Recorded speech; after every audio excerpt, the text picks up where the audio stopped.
Kia ora, and welcome back to the Planting Seeds podcast with another Grow With Me episode.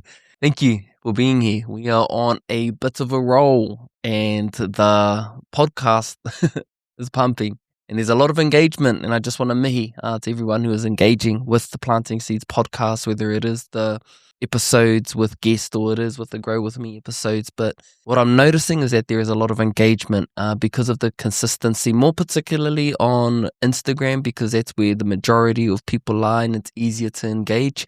But I want to give a direct mihi to you all who are coming onto YouTube, who are coming onto Spotify, onto audio platforms, and are just really engaging in the long form, because, you know, a lot of mahi goes into it. There's a lot more gems that are hidden within the long form content. And it's those kinds of things that I really do appreciate, that you're just seeing the snippets or that you're just enjoying the journey. So just want to mihi to you. And if you haven't liked and subscribed and all of that, please do so, as it does really, really help. And so I missed last week. That wasn't the intention, but there is a rule. To read the book Atomic Habits, the rule says don't miss twice. And so for me, that's just something that I am really aware of, that I have put out these intentions of wanting to sustain doing one podcast episode with a guest and one Grow With Me episode throughout the year. And last week I missed, and rightly so, because there was just so much going on. I was up in Tāmaki for a social media campaign that I'm actually really excited about. This is one of the best campaigns that I've been invited to be a part of, and just the feel of it, you know, the feel of it, being invited, being able to meet the other content creators or people we're collaborating with, and learning more about this kaupapa. So that's going to be rolling out in the next couple of months. But while I was up in Tāmaki, I took the Planting Seeds podcast studio and we parked it up at the Takapuna Holiday Beach Park, and man, it was a mean space. It was right on the water. There was heaps of space, and I've just done some mahi and maintenance on the podcast studio to be able to get access to things like Campground, because you need certain certificates like an electrical WAF and warrant of fitness and things of those natures to be able to get access to campgrounds. And it's way cheaper. There's actual space, and it's an easy location for people to meet at, because they genuinely are in good places. And so I was really stoked to park it up there for a couple of nights. And while I was there, done 4 podcast episodes. So those are going to be rolling out over these coming weeks. And there's some really, really good hitters that I'm excited to put those out there. Reconnecting, you know, with a good bro by the name of Jesse Wynyard. If you've been a part of the Planting Seeds podcast from its inception, you'd know that Jesse Wynyard has been a part of a few episodes. So it's like a full circle moment with the bro, and just being able to connect on where he is at and what he's been through. There's also one coming up with the tuahine hinerapa. And so that was a very awesome kōrero, and just the feminine essence, you know, just being threaded throughout the podcast studio was actually really, really nice, because it's been quite Tāne heavy because of my focus on brother to brother and things of that nature. But just being able to weave in the feminine and bringing in the wāhine and her kōrero was really, really awesome. And she was highly recommended. So really cool to have that kōrero, and then dropped in with the brother DAngelo. And man, he's been in the content media space for a long, long time.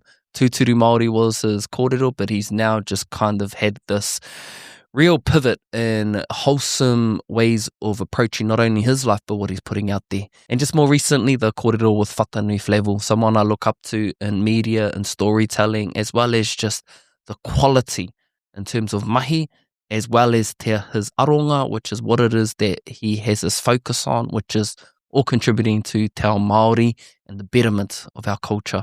And that just dropped this week. And then the next one that's dropping, which is going to be next week, is with the bro Creative Taro, Jordan. And he's just released a documentary called Thrifting Aotearoa. So, man, there's some pretty cool things in the works. And we had a really, really good conversation while I was up in Kirikiriroa last month. So those are the things that are in the works at the moment. So there's some pretty cool kōrero coming out. And I'm just really grateful for all of the support that has been coming through. And it's just nice to be within a space where you're putting in a lot of mahi, and then you're starting to see rewards and the momentum shift. And that's a really, really nice feeling because, man, sometimes you're just in your grind. You're in your grind and you're in it and you're looking at it and it doesn't feel like you're moving anywhere. And then all of a sudden you start to feel the shift and then you see the rewards, which is outcomes, which is results. And that's the feeling that you kind of work hard towards, is to see these kinds of things come to fruition. But for me, it's not getting too attached to those outcomes because the mahi is still in the trench, but it's doing it in a more intentional and deliberate way. And while I was up in Tāmaki Makaurau, I started to notice the impact of being within that trench life, and that's just mahi, mahi, mahi. The mahi pillar's pumping, hauora pillar's pumping, whānau's pumping, like everything, all the cylinders are moving, but at some point there's going to be some kind of test. And what I noticed was early signs of fatigue and burnout. Early signs of fatigue and burnout. And the way that I noticed it is that my energy was depleted and I was reaching for easy dopamine. And that was my phone. Just really, really distracted on my phone, particularly around whānau time. And then also my energy within workouts wasn't at the intensity that, I usually hit it at. And the other thing is just how my cravings for certain kai were a lot stronger. And then also the impact of me being away a lot over that month. So I went to Kirikiriroa twice within the span of a couple of weeks, and then I just went up to Tāmaki Makaurau. And so just the weight of being away from home while wāhine pānia is holding it down with the tamariki, and that's no easy feat. That is no easy feat. And so for me, the early signs were starting to show. And what made it even more obvious is while I was up in Tāmaki Makaurau, wāhine pānia injured her back. And so she was not in a good space. And so as soon as I came back, it was just, let me slow down in the mahi space. Let me pivot. Let me help out wāhine pānia. Let me do more with our tamariki and just focus more on that. And so that's what I had been doing ever since I've come back. And now wāhine pānia is feeling better and she's giving me more space to be like, okay, you can go and do what it is that you need to do because I'm feeling better and I can do this now. So, the swinging of the pendulum is in motion, but it's just nice to be able to be like, yo, I can see it. I can notice it.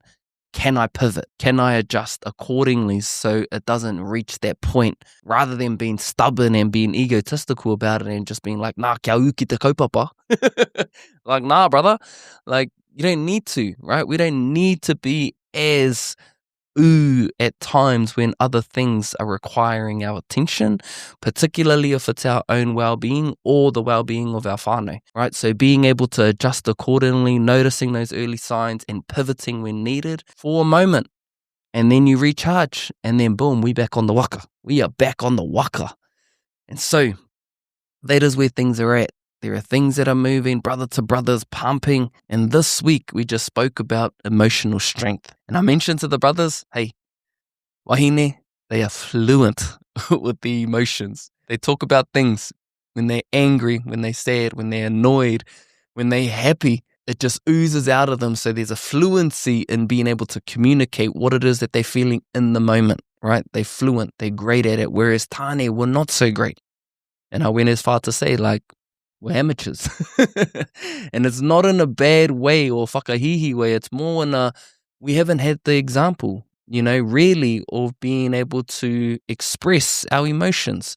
We look at papa, we look at our uncles, we look at what we portrayed as masculinity, and there wasn't as much examples of being able to express our emotions. And I even think about parts of my own life where I had gone through things, where there was a relationship breakup, not having money in the bank, all of the experiences where I felt something, I didn't have the language for it. Reason being is because our emotions are just so much like a roller coaster. 1 minute you could be feeling this, and then the next you're feeling that, and then the next minute you're all the way over there. And that's something that really came up when I put out a survey for brother to brother. There was a question, how confident do I feel in expressing my emotions? Something along those lines. And you rate it from 1 to 5. And the majority of the Tāne who filled out the survey were hovering at a 1 and 2. And so that to me just made it even more clear that that's a real point that we struggle with in our journeys as Tāne, is developing our emotional strength. And it's not that we don't know what we're feeling. It's more so we don't feel safe enough to express how it is that we are feeling. What I mean by that is that, say you're in an altercation, and it's usually within these spaces where it is you as a Tāne and the wāhine, whether you're in relationship or even in real close relationships with whānau. We feel things and we don't want to say it because, one, we might be unregulated, which means we're triggered. We're not in a space to be able to communicate it. The other thing is that if we communicate it, we don't want to hurt the person. And the next layer is, I don't want it to be misinterpreted. And so for us as Tāne, we usually resort to the other things that we're really good at, which is avoiding it, hiding it, masking it, because we don't feel safe enough within being able to communicate it because of those factors. And so this is a big kaupapa. And man, I was just really proud of the bros, and just to see the engagement and the interest and even the uncomfortability. And I know even the brothers who are listening to this, or even to the wāhine who are listening to this, you could probably see themes of that spreaded throughout your own life as a Tāne, but even observing it within wāhine. And so wāhine are very patient, right? They'll wait for us as Tāne. But we as Tāne, there's an opportunity there for each and every one of us to work hard at communication. If we can communicate what it is that we're feeling, it saves the sense of limbo, of not really knowing where you're at, particularly in relationship dynamics.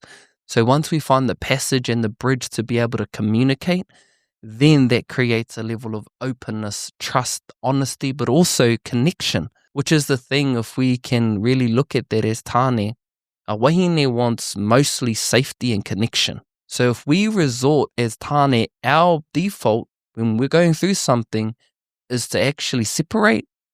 That's something that doesn't align fully with what our wāhine actually need. They want connection, they want safety. And so for us, if we can learn our emotions, if we can create safety within ourselves, if we can learn techniques such as accountability over projection, is something that I've been doing, which looks like if there's been a disagreement, I take my time away just to process and go within, right? This makes Panya very uncomfortable because she wants to sort it out right then and there, but that's not how I do things. And for me, I'm just trying to make things faster, but I still need some time away because I don't want to be in reaction or projection mode. I want to come from a clear space of, okay, I've internalized it this way. This is how I'm interpreting it. I don't know if it's true, but let me communicate from that place, because that's what allows me to express without the feeling of it's going to be a direct attack. It's me owning, I guess, what I've internalized, what I'm interpreting, because that's a big part of it. What's happened, I've seen it this way, Hine Pānia has seen it in a different way. Let me just own how I'm seeing it rather than going straight into reaction mode. Then that allows me to be able to express what I really need to say. And it might not be true and it might be right. But at the end of the day, what I've focused on is just let me just communicate and express openly. Wherever it lands, and I don't want it to come from a space of just being pointing the finger. I would like it to land in the middle so that we can wānanga or kōrero about that. And that's been really helpful. And so I hope that lands for you here listening to this. Tāne mā, wāhine mā, communication is key. Emotional strength looks good on us, brothers. And again, I just want to thank each and every one of you for continuing to support the Planting Seeds podcast. We've got some cool things in the works, continuing to row the waka in the right direction with clarity, with purpose. And I hope that there is something that you get from my journey as the facilitator and host of the Planting Seeds podcast. The seeds are being planted in your soil, in your life, so that you can either receive inspiration, growth, perspective that adds value to you in your journey. Ngā mihi, please don't forget to like, subscribe, share it with someone, and yes, let's just keep going. Ngā mihi, blessings.